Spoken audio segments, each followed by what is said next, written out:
Terus, majunya Gibran menjadi calon wakil presiden bersama Pak Prabowo ini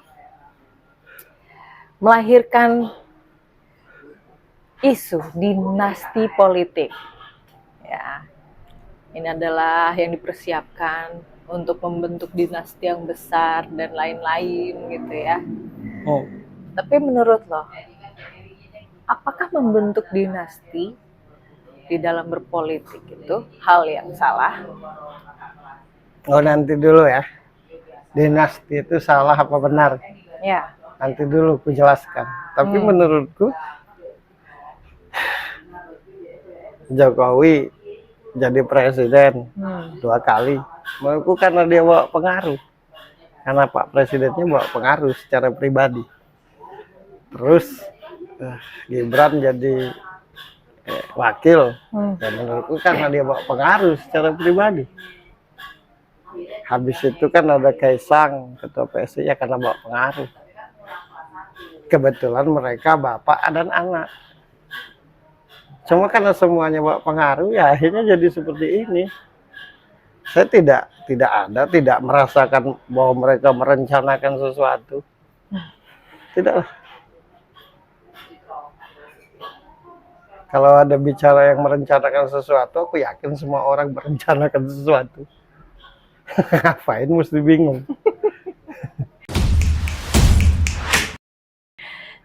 Jadi sama aja ya, kayak misalkan bapaknya. Sebelum bahas dinasti ya. Iya, sama aja kayak misalkan bapaknya dokter, anaknya ada yang jadi dokter juga gitu. Dokter jantung, dokter hewan, dokter gigi. Keluarga dokter berarti. Iya, berarti dinasti kedokteran. Bapak ibunya artis, anaknya ada yang jadi penyanyi, ada yang jadi pelukis, gitu kan? Ya. Berarti dinasti kesenian.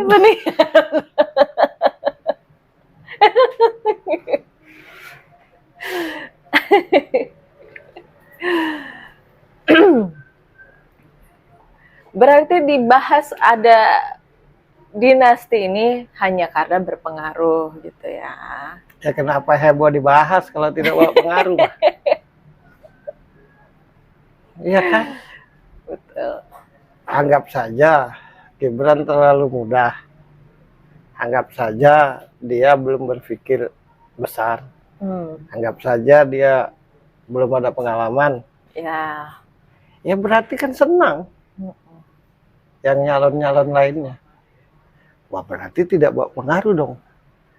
Bakal tidak ada saingan berat ini. Karena kan Pak Prabowo memilih calon yang masih muda, yang belum banyak pengalaman. Kan gitu. Walaupun tidak dipilih, pasti tidak terpilih. Karena kan masih muda, ingusan. Nah, kenapa heboh? Ya. Heboh itu karena bawa pengaruh, tapi nggak jujur aja gitu.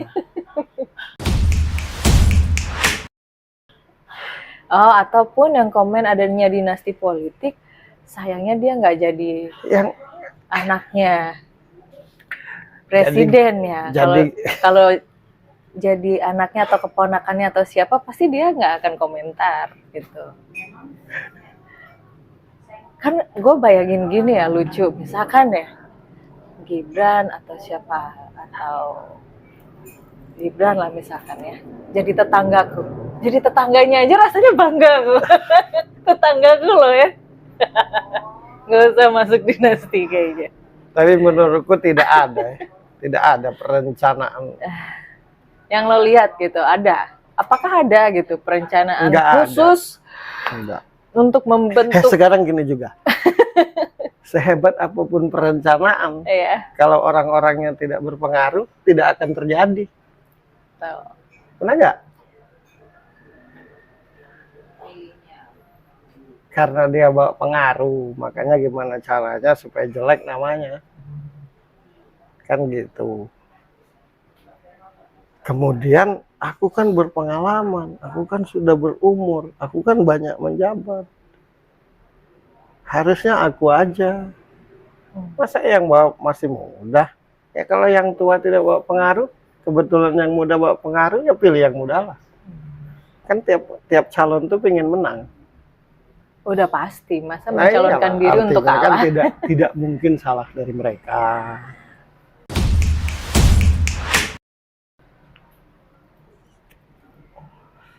Jadi mau ngopi ya. Ada pula yang membahas tentang dinasti. Di seluruh negara, di seluruh aspek, dinasti itu hal yang wajar, gitu, hal yang pasti terjadi. Kan? Tapi yang membedakan ketika di era pemerintahan Presiden Jokowi ini, prosesnya sangat cepat. Nah, gitu. Kalau dinasti yang lain prosesnya panjang ya, butuh berpuluhan tahun. Nah, kalau zaman pemerintahan Jokowi ini prosesnya cepat gitu. Apakah salah seperti itu? Atau kenapa? Salahnya tuh karena cepat. Nah, kenapa kok cepat gitu ya? Sekarang aku mau Kenapa tanya ke prosesnya kalian. cepat? Birgi nanya gue mulu, gue yang nanya dia deh. Lo tinggal di sebuah RT, Iya, bapaknya jujur, oke. anaknya jujur, Hmm, menantunya misalkan jujur, ya. terus dipilih jadi untuk ngurusin RT, senang nggak? Udah pasti senang. Ya udah gitu aja jawabannya. Itu aja. Ya. Nah cocok tuh, Berarti yang mempercepat adalah kebaikan. kebaikan dan satu suara ya. Iyalah, gitu ya. itu kebaikan.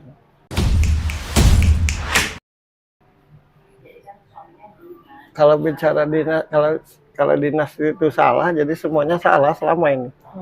Kan banyak dinasti. Ini sama aja membahas orang yang anti politik, padahal sehari-hari kita juga berpolitik. Ya. Kadang-kadang tuh yang paling pusing lagi gini. Kata dinasti aja nggak ngerti gitu. Menurut lo dinasti apa? Dinasti itu ya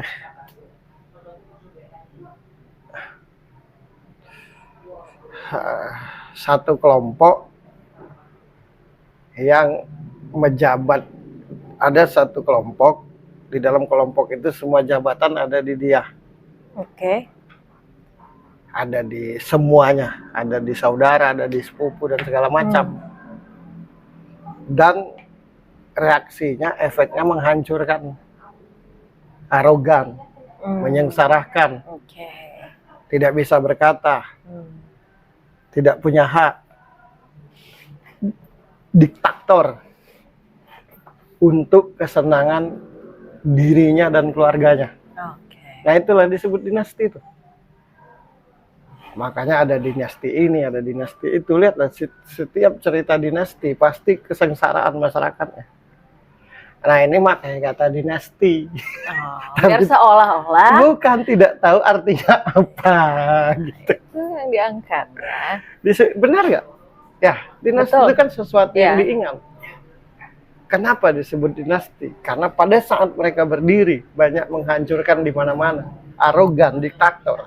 Makanya kata dinasti itu negatif. Negatif.